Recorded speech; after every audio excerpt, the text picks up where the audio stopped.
নমস্কার বন্ধুরা, সবাই কেমন আছেন? আশা করি ভালো আছেন। আজকে আবারও চলে এসেছি নতুন একটা ব্লগ নিয়ে। আজকেও আমার মেয়ের মর্নিং স্কুল, তাই সকালে ঘুম থেকে উঠেই সকাল সকাল রেডি হয়ে ওকেও রেডি করে, যদিও ওকে রেডি করতে হয় না, ও নিজেই রেডি হয়ে যায়।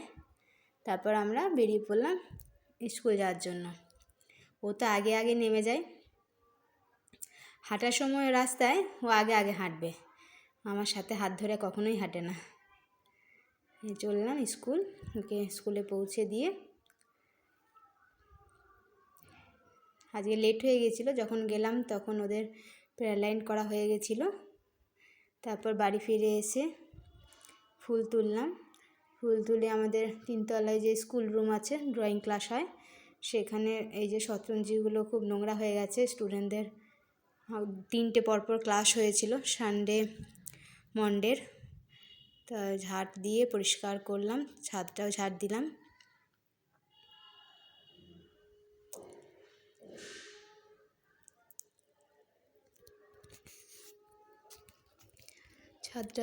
ছাদটা যদিও প্রত্যেক দিনই ঝাড় দিই এবং জল দিয়ে ধুয়ে দিই।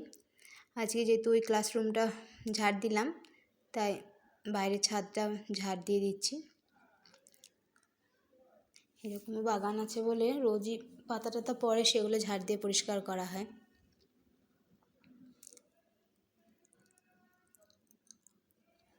নিচের বাগান থেকে তখন ফুল তুলে এনেছিলাম, এবার ছাদেও কয়েকটা ফুল ফুটেছে, সেগুলো তুলে নিই।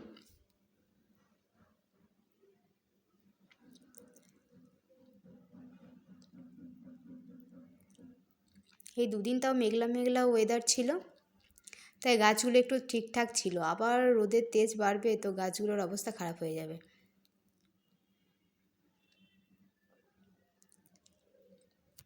আমি ফুল তুলে ঠাকুরঘরে রাখলাম।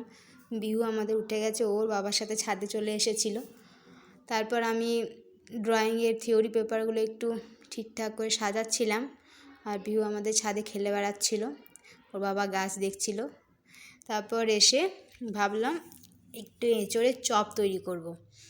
তার জন্য প্রেসার কুকারে এঁচোড় আলু সেদ্ধ করে নিয়েছিলাম। এবার এঁচোড়ের মশলাটা রেডি করব। সকালে টিফিনে এঁচোড়ের চপ খাওয়া হবে। আমি সাথে মুড়ি খাবো। পেঁয়াজ ভেজে আদা রসুন বাটা দিয়েছিলাম, তারপরে হলুদ দিয়ে এবার সেদ্ধ এঁচোড়টা আর আলুটা ওটা ম্যাশ করে রেখেছি, ওটা দিয়ে পরে পুরটা রেডি করব চপের। এই যে এটা কাঁটা চামচ দিয়ে ম্যাশ করেছিলাম। এবার মশলাতে এটা দিয়ে দেবো, এঁচোড় আলু সেদ্ধটা। আমার পুর রেডি হয়ে গেছে। এবার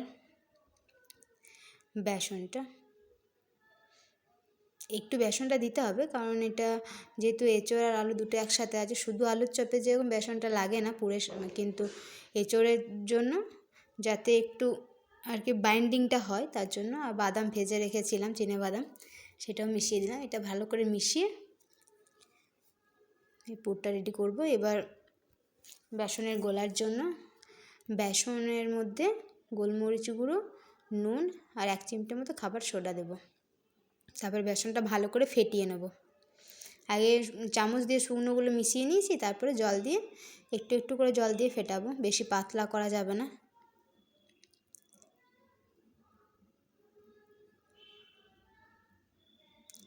যত ভালো করে ফেটানো হবে বেসনটা, চপটা ফুলবে। এই যে কড়াইয়ে তেল গরম করে নিয়েছি,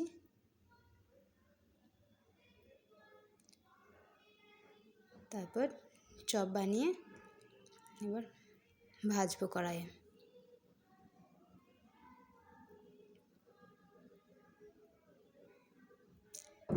উল্টে পাল্টে দিকটায় চপটা ভালো করে ভেজে নেবো। এই চপ ভাজা হয়ে গেছে। বিহুতে একটা চপ আগেই নিয়ে নিয়েছে, ওই যে শুয়ে শুয়ে চপ খাচ্ছে।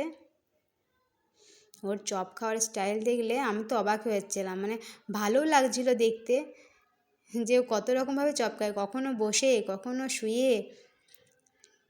এই দেখো, এখানে বসে পড়লো, আবার আরেক জায়গায় গিয়ে শুয়ে পড়ছে।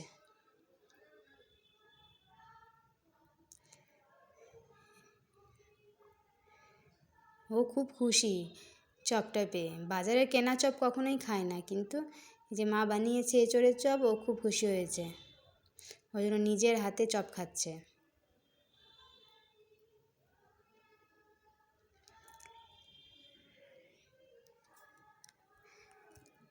আপনারা কারা কারা এঁচোড়ের চপ খেয়েছেন জানাবেন।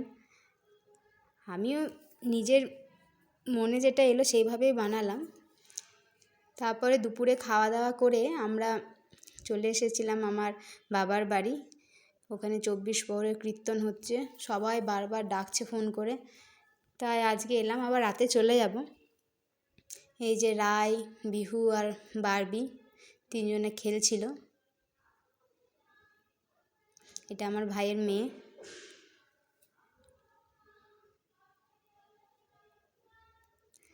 ভিডিওটি কেমন লাগলো কমেন্ট করে জানাবেন।